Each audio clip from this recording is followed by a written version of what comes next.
welcome to the Professional Evil Perspective, episode 17. Like I just said, one more episode and the podcast can vote. I'm Kevin Johnson.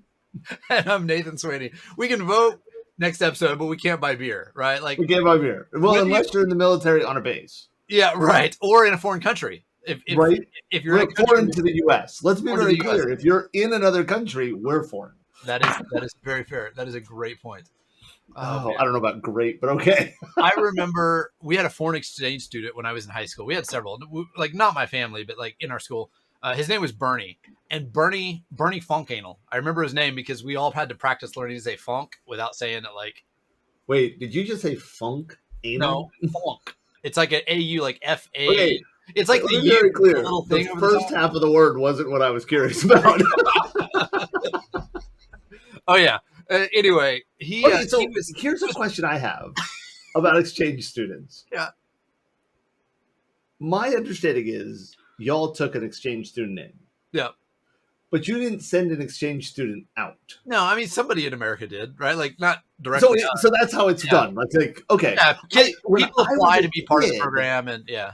When I was a kid, I wanted my parents to get an exchange student because I thought it meant I got to go. Like they swap the family. Oh yeah. What is that TV show, Wife Swap or something like that? Or that's how I thought exchange students worked. And then I've talked to other people who had them. Right. And it was like, we had an exchange student. I'm like, yeah, which one of your family members left? Nobody. That's not an exchange. That's awesome. It's a one country exchanging students with another country, right? It's like that type of. Okay, but have you ever met somebody from the U.S. that in high school went and did high school elsewhere? Yeah. Okay, see, I haven't. I had friends in college that went and did that for a semester. No, college is different. I'm talking about high school. No, I'm saying when I was in college, people I knew in college had done it in high school. Got it. Okay. So, I got a question for you, Kevin. All right. So, when you pray, how does God know it's you? When you pray, how does God know it's you? Let me be very clear. We were talking about taxidermy earlier. And so when you said pray, I went P-R-E-Y. Oh, P-R-E-Y. Right. But okay, but then you finished it, and I'm like, let me be very clear. I don't even know how to respond to this because I believe omniscience means we don't have to identify ourselves. Like you don't go, hey God, it's wait, Kevin. That's regardless of your religious beliefs. If there's an omniscient God, that means he knows everything. What is it technically that he knows to validate you? What would I have to do to man in the middle? So many dumb comments I could make. I know, but think about it from a just a thought exercise. What would I have to do to man in the middle of your prayers? How would I identify as you? I'd like to believe that God has updated their TLS packages and God's using TLS 1.4. Oh man. There's so many comments. I don't even know where to go with this. Okay, so for the people who don't know, we're going to talk about identity. I mean, that's the goal. Like, how do we validate identity? Because what we've done in the past, they say, oh, well, you got to know something, right? If you know this thing that only that person knows.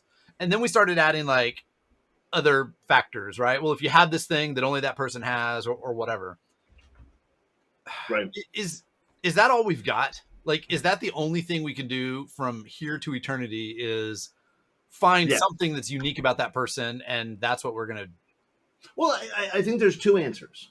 You have two directions you can go. You can either go a direction where it says, you're going to have something unique to identify you, right? Whether that's, passwords are dead, so are mainframes.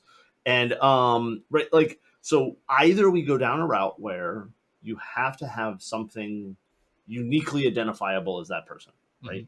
Mm-hmm. Or you go down the route of, you know what, we're not going to authenticate anybody. Like, and keep in mind that I'm not saying that they are mutually exclusive, right? There are systems where I don't care who did that thing, sure. Right? But in other systems, I do. For me personally, I believe that in-person voting, I'm using a specific, I qualified that specifically. Mhm. I believe that in-person voting should have absolutely zero identification. Okay. If we want to live by the idea that voting is anonymous, right? I believe that if you want anonymity, you have to have zero identification. The fact that I walked and I voted Saturday. I did the early voting here in Clay County, which is where I'm based. And I walked into the building. I handed them my driver's license.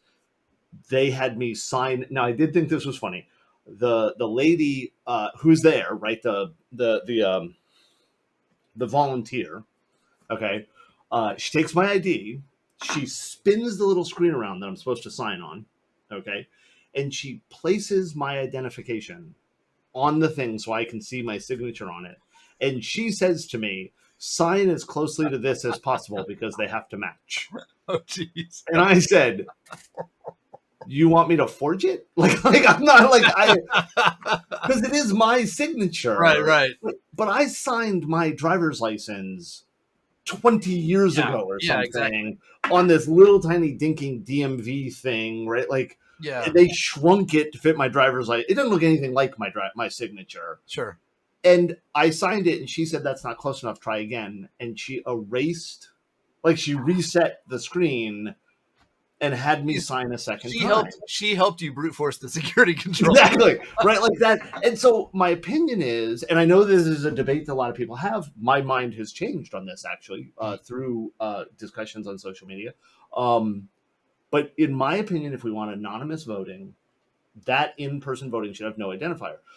Let's ignore the fact that the identifier she used is so asininely bad. Right. Like, and then they printed out my ballot because, of course, because it's early voting, like I was going to a place I vote that isn't where I normally vote, right? Yeah. So they had to print the different ballots per everything.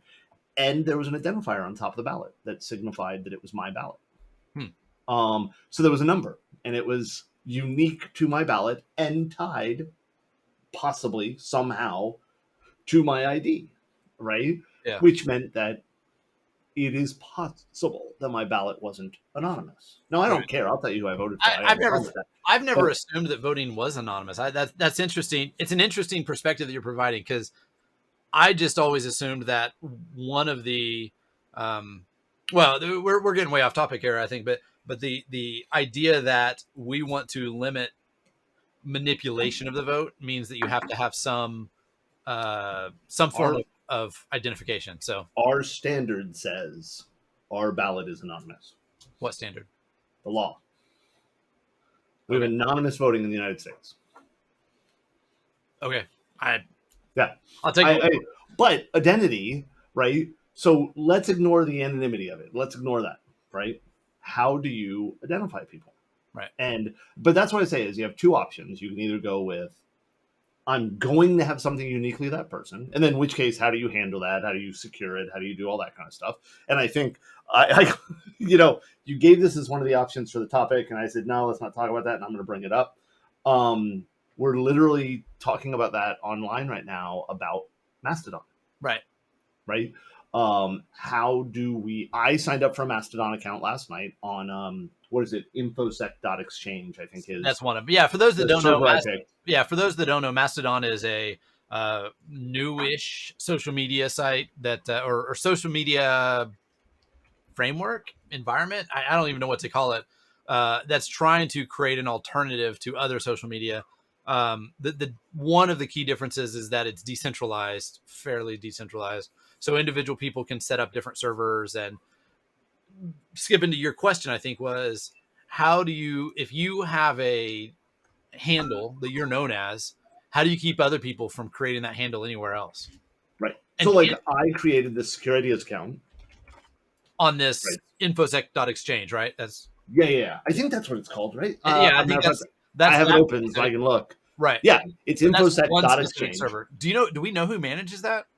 Yes. And I don't remember. Okay. And I don't know him. At least I don't think I know him, but other people I know have validated that he is trustworthy. Right. So I said, okay, fine. Then that's why I created it. But the neat thing about Mastodon which I think is what drives this idea about identity so clearly, is it is distributed, but so anybody can set up a Mastodon server, Mhm. but you don't have to be on the same Mastodon server to follow somebody or respond to them or whatever, right? There is that interconnectivity, right?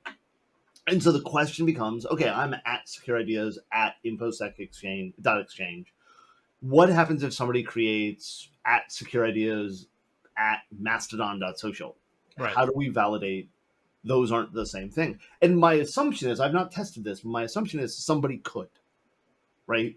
That there's nothing creating uniqueness of identifiers Yeah. across Mastodon instances. Hence why to follow somebody, you put the identify, the server in there.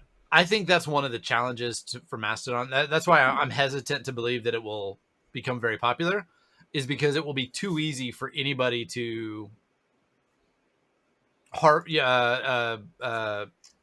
spoof those names and set up Impersonate, I think, is a better impersonate, answer. on different servers and all this kind of stuff. Or not even impersonate somebody, just happen across the same name. That's totally right. Yeah, absolutely. So yeah, I think that'll be a challenge. It's interesting you mentioned in response to who controls the server that you know somebody who knows them, right? Or people who trust them, that sort of thing.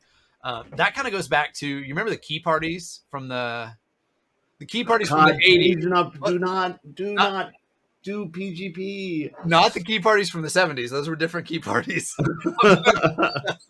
I'm talking about the key parties from the 80s, right? Where, for those of you guys that don't know, the idea was, hey, I would create a key pair. I've got a private key and a public key, and we would get together, a bunch of nerds at a party. It'd probably be a LAN party or something else. We probably didn't have LAN parties back then. I don't know what we did. Probably played Dungeons and Dragons. But then we would basically sign each other's public key. So my key had validity because other people had signed it. And so if you knew somebody you trusted and they also signed my key, right, now we have this kind of web of trust type thing, which is kind of, it's what you're describing, right? With you trust somebody because they trust somebody else, or they're trusted by somebody else. Yeah. Is this our only hope then, as far as like moving forward in the future? Are there have you ever heard of any other way that we can identify somebody or validate identity? Because really that's what we're talking about. Well, I mean, I think that no matter what you do, you have to evaluate it based on what your risk is. Oh, okay. Yeah. Right. So for me, because I am often seen as the face of the company, because my handle, for lack of a better term, is the company's name, mainly because it was my handle before the company existed. But I'm a little bit more concerned about that. Mm-hmm. Whereas, let's pick on Denise. Denise has a Twitter account. She doesn't use it very often, but she has it. If she decided to move to Mastodon, which I can't imagine her doing anytime soon, but that neither here nor there, it would be less of a concern for her as to whether or not the server was trustworthy. Right. Because of that. And so I think that you for some things, hey, you sign up an account, say you're you, I'm going to send you an email to the email address you say you have, and if you can validate it from that, that's enough. In other servers, there's going to be that, okay, not only did I send an email to you to validate that it's you, but I also asked somebody else I've already vetted that you're the, or like Mastodon does, I can put something on the secureideas.com website and tell Mastodon validate me, and it will show that I have some level of access to that domain. So we're kind of dependent at that point. We're depending on somebody else has already validated. Yeah. As much as an SSL cert maybe validates authentication. Well, no, but in this case, it's not an SSL cert. It's I put a file on the server to show that I have access to the server. Yeah, right? My point was that's the same way for the most part that SSL does it today, right? I see what you're saying. Yeah. You remember back in the day when we had to mail in like a utility statement to get your SSL cert? Yeah, and now that's called an EV cert, and they charge you more for it. Right. They charge you more to do the job they agreed to do. Yeah, but that's just me. Yeah. So I have this theory, and I don't know if we'll ever really get there or not. but I can imagine like if I leave my neighborhood right now, it's a quarter mile to get to the end of my neighborhood, right? To hit the main street. If I do that, I pass about 15 cameras. Yeah. And I know when I'm out on the main street, every time I drive past a Tesla, there's 12 cameras that see me and all this kind of stuff.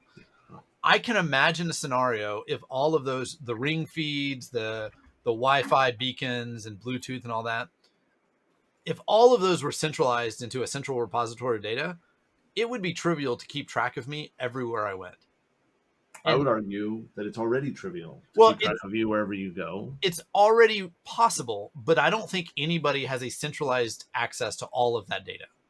And that's what I was saying. If there was one centralized system that had all of that data, or all of that input, I think while we would completely lose all sense of privacy, like I think it would be privacy Exactly, would Orwell. right, but our ability to perfectly identify somebody would be almost perfect. I hate using that word twice, but you know what I mean? Like we would be able to know, hey, here's this person. They left this house. They went to this job. They got in this car. They're walking with a limp because they stubbed their toe 3 days ago. You know what I mean? Like they've got that person's phone. We would be able to collect enough data. You're absolutely right. If we give up every bit of privacy, our websites can allow us to tweet knowing it's us. And I'm using that example on purpose because I cannot imagine a system that I have access to, and I'm including my 401k and my bank account, that I would rather give up that level of privacy to prevent you from logging into my Chase account. Interesting. Okay. Right? Like for me, I would not. I don't think I'm reading this. Well, okay. I'm listening to this book. I met this really nice lady last week about compliance and risk and stuff like that. She and I were talking about, and she mentioned a book that she had just finished, and I got it on Audible and I started listening to it. It's called "An Economist Walks into a Brothel." And, yeah, totally. And all right, I'm the good with book that is, right now. I started it, and so far the book's interesting. Basically, it's talking about it's an economist, and the economist is saying that everything in the economy, everything we talk about, is risk based. Sure. And people suck at assessing risk, right? But when you talk about, and I forget the phrase that she uses this phrase that's like, there are unique markets. Sex work is one of them, where due to things to do with the market, all aspects of how they do risk assessment are public. Okay. Right. And she uses I'm screwing up the way she says it, so please do not consider what I just said a quote from the book. But basically the idea is that I guess there's a website that you can look at how much certain sex acts cost in the illegal market. I don't know how they gather that data, but okay. And at the same point, you can look at the legal brothels and see what the costs are. You can also, based on this website, according to this book, you can find out what the cut the sex worker gets based on all these different things. And based on all of that data, you can tell what the risk acceptance is. Interesting. Okay. Right? Yeah. Now they go into like I'm at the very beginning of the book where they talk mostly about the brothels. They go into things like arms dealing and like they lots of different markets. It's not just all about brothels, contrary to the name of the book, but it really is this idea of what is, and they talk about the oh god, I can't remember her name. She was the CEO at the time of the writing of the book of this food company that owns Annie Ann's, Cinnabon, and all like the brand that owns those brands. And when she joined Cinnabon, she made a decision to shrink the size of the Cinnabons to reduce calories, to increase sales, right? And there was all this thing. And I'm not going to go into all the details because read the damn book. But basically the idea is that this lady who is the CEO, and I can't believe I'm forgetting her name. That's the problem with listening to the book is I'm driving. You don't see it. Yeah. Yeah. And, but what they were talking about was like, okay, you know, everybody else went down this path because that was the easy path. That was the obviously easy path. Yeah. the CEO sat down and said, wait a minute, there's this risk, this risk, this risk. And I think when you talk about your privacy versus identity, right, my risk assessment is there is nothing I have that would be worth giving up that level of privacy. And to be honest, it's not the level of privacy for me. Because, I mean, you want to know where I am, I'll tell you where I'm at, whatever. It's the privacy for the people around me. So, for example, okay, my kids, I'm not willing to give that privacy for them. But let's go one step further.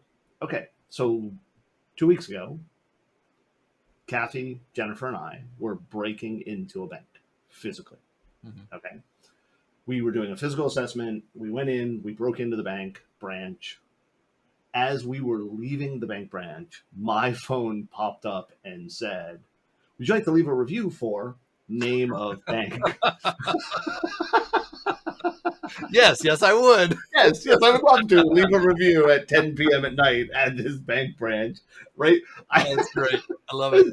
So, like, my worry there is, obviously for this one, right, is, okay, if I gave up that level of privacy, that centralized identification server can go, okay, at 7 p.m., Kevin was at the security office. Jennifer got into his car at 7:30. They were at Kathy's house to pick up Kathy, blah, blah, blah. At 9 p.m., right, whatever. Now we're revealing, one, okay, you know where Kathy is. You know where Jennifer is. You know where I am. You know what bank branch we broke into, which reveals the customer's information.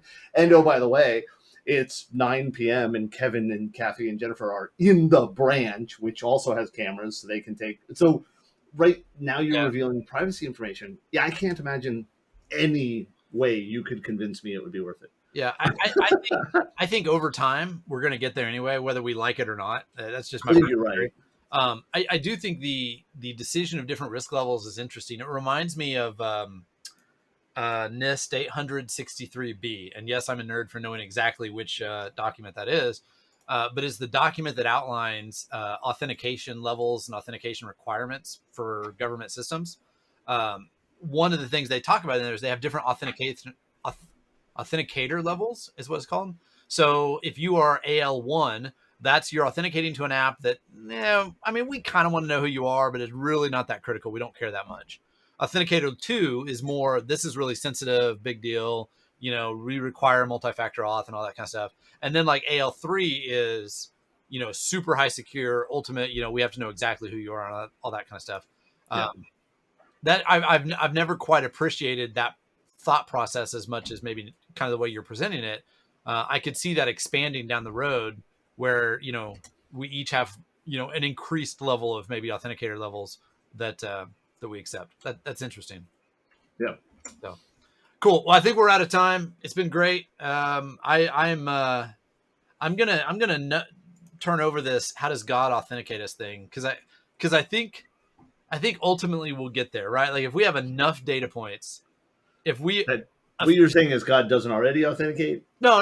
What I feel like, because what you said was I'm gonna mull over. I'm not gonna say it the way mull you over. Thank you. Yeah. I'm gonna mull over this idea of God authenticating me because I believe we're gonna get there. Well, that's So maybe that's a little sacrilegious, right? Yeah. Little Tower of Babel stuff going on here. But no, I think that's kind of ultimately where I was going, is that eventually, if we have enough input, if we have enough data points, we effectively become pseudo omniscient, right? Where it's like, hey, yes, I know who you are in this particular case. So awesome. Cool. Kevin, it was great. We'll talk to you next time. Thanks, man.